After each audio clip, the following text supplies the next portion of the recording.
Get ready.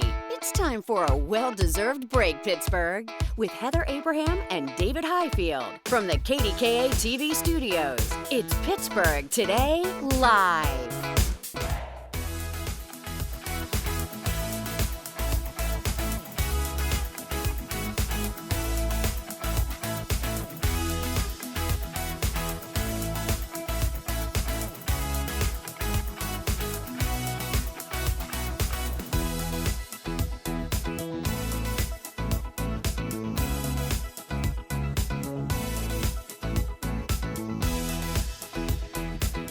All right, everybody, it is Thursday. And, you know, we always like to start with something fun and upbeat, but we know that so many of you want to stay informed on what's going on with Milton. And I have to tell you, so our Frankie's mom and his stepdad, they lost power around 10:30, but they were in Citrus County, so they were north of the track of the storm. Okay, so and they're okay. Everything is okay. We haven't heard from his dad and stepmom yet, but I think that they're fine too. They were closer to Orlando. Right, and there are so many like Pittsburgh connections to Florida, so we want to get started with just informing you a little bit here. So Trey Fulbright is in for Ron.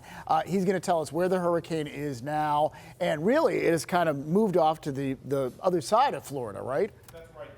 Been a fast-moving system, but it made landfall late last night around 8:30 near Sarasota as a powerful Category 3, and actually Milton really weakened. At one point, this was the top 5 or the top 5th strongest hurricane ever in the Atlantic Basin. So we did see it weaken thanks to a little bit of wind shear, but that did not mitigate the impacts, as we still have had multiple areas to receive wind damage and flooding, numerous tornadoes as well. The Storm Prediction Center is logging 45 tornado reports across the southern peninsula of Florida with this system.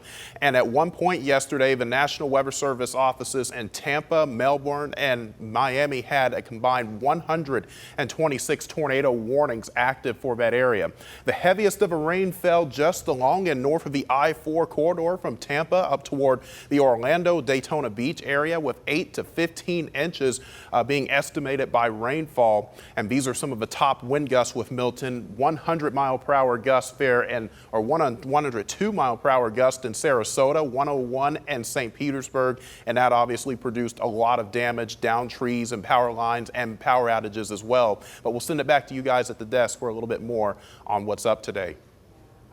Trey, thank you. We'll talk to you a little bit later on. Something else that's important about today. Today is World Mental Health Day, and it's really a day to make people more aware. And I think the more that people talk about this, it takes away some of the stigma. Right. We talk about having a cold. We talk about having a flu. We talk about any illnesses or diseases we have. Right. Like physical health. Like physical and health. mental health is just as important, and it's tied together. Exactly. Absolutely. So this is really a day to talk about this, and I feel like it is. I mean, it's happening. I think more and more people are talking about it. Absolutely. I think that as celebrities speak out, like people who are well known, once they talk about it, then somehow like it gets attention and acceptance. And so coming up today at 3 o'clock on Talk Pittsburgh, one of our favorite PTL people, Jordan Corcoran, is going to join us. And if you remember her, she's created something really special that's truly making a difference. Well, and you know, she joined us on Talk Pittsburgh a couple of months ago too, to talk about this campaign where people were writing on their hands, writing these messages, writing something special about yourself. She is all about like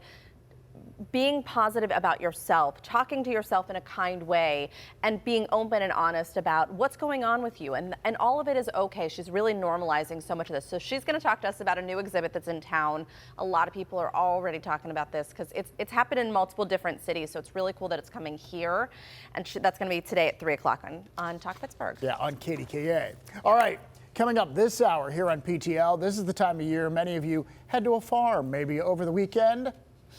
This one? Apparently we're already there. Apparently we are. Look, Katie has found Scarecrow Heather and Scarecrow David were pumpkin heads. Yeah. I joked before. This isn't a Cinderella story. Look at your beard. What, is she feeding me French fries? What is she doing?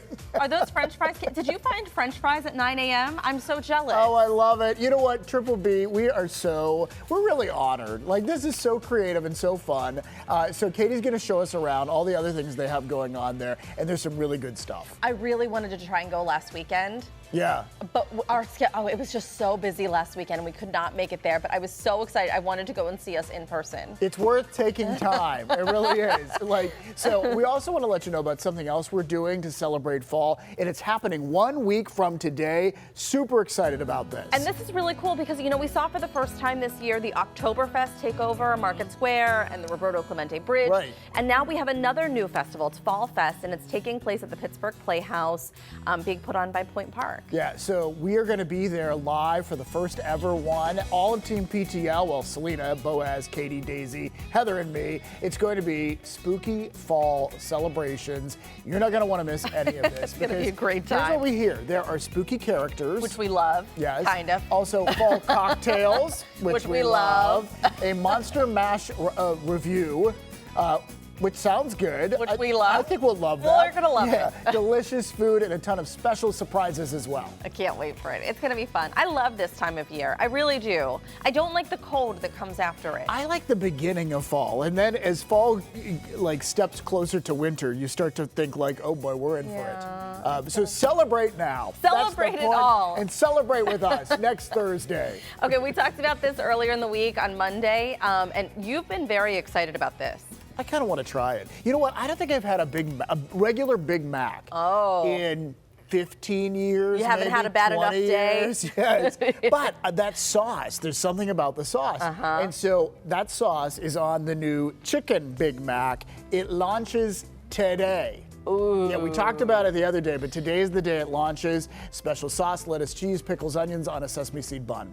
You knew all the ingredients. Well, it's from the old 70s commercial. Is this one of those things, too, that they launched in a different country to see how well it did? Because I've told you before, when we take our trips to Niagara Falls, the menu at the McDonald's right off the exit in Canada, entirely different. That's so wild. It is really, they have all these breakfast things, these pastries and stuff that you can't get here. And then the other thing is Gary always asks for well, I don't know if they test things out there, but anyway, no, it's here. This sandwich is here. We could go to Canada, though, and see what's about to come here. Would you take me to Canada? We could do this. We could do this. I need to update my passport. I don't have an updated passport. Yeah, you're going to need a passport to get through. But one of the differences, I remember we were ordering breakfast before we hit the road at this McDonald's at the drive-thru, and Gary asked for 3 creams or something. Yeah. And for them, the cream is it's a real shot of cream. So it's not like the little packets. Yeah, she showed up at the window and said, "Do you really want this much cream? Because I'm going to show you. That would be this much of the glass." So anyhow, all different in Canada. It's like a latte. Yeah. Okay, well that's interesting. I had no idea. Chicken Big Mac. All right, let's show you some adorable animals because we love this. And I don't know that we've ever had koalas in our adorable animals. It's a first. It's a PTL first today. First. And this is a koala on the run. So a very... Because they are wild. Well, you're right. And this little guy, he's so cute. He's a curious koala taking a walk through a train station in Australia. And this is all captured on security camera. And so he inspected the elevators, and then he was going down the platform. And then there were officers after him in slow pursuit. No, do they move slow? Are they slow animals? I think, well, this one seems to be slow. He's taking his time, right? I mean, they're just so cute. And anyway, he did escape the long arm of the law by climbing over a fence. So koalas now remind me of Sing. Did you see the movie? No, you haven't. No, it's an animated movie. No. It's the cutest thing. Oh, is it? Yes. Oh, see, then maybe I'd see it. And I like cute. The main character is a koala, and Matthew McConaughey voices his voice, and That's we cute. love Matthew McConaughey. Yeah. So no, that's good. it's really cute. You should who watch knows? it. Maybe this koala will get his own movie. And now we go to Germany because 2 panda cubs are at the zoo in Berlin. They were born 6 weeks ago. They just opened their eyes. They're starting to get curious and looking around. The public hasn't had a chance to see them yet, but you're seeing them here. I'll look at the backside of the one. And they're 4 pounds. That's all they weigh. That's all they weigh. How many sticks of butter is that? I don't know, but Rocco and Lila both weighed 5 pounds, so that's tiny. It is tiny. It's very Oh, tiny. look at this one. He's they're little tiny, little teeny weeny ones. Yeah. All right, do we have time for our one final adorable animal? Okay, yes, here we go. The baby hippo in Thailand. We have been talking about mudeng on social media, and now here's the thing. Businesses are taking advantage of the craze. They are. Yeah, well, because why would you not get in on this as much as possible? This is disturbing, though. No, it's not. No, it is. Look at it. It's okay. weird. I think it's weird. You know what? I didn't think that it would be, but I think it's the red sauce underneath. Yes, why is there red sauce underneath? Why not make it chocolate? So it's like mud. I don't know. It's a cake. Yeah. It's a buttercream filled cake or whatever, and it looks a little too much like muding to be cutting into it. Like, oh my gosh, I thought that was the cake again. No, we're back to video. Muding is fine. Nothing happened to muding, or mudeng, but like the cakes, and they're also making these plastic toys there too that apparently they're getting thousands of orders for because so he is a celebrity. He really is. Yeah. You gotta jump on. I always feel like I come up with good ideas, but then I'm too late to the party. You know? What was your idea? I mean, like we've had a lot of ideas. Yeah, we've so many ideas, but like to act on it that quickly, to be like, you know what we should do? We should make a cake. Yeah. Boom.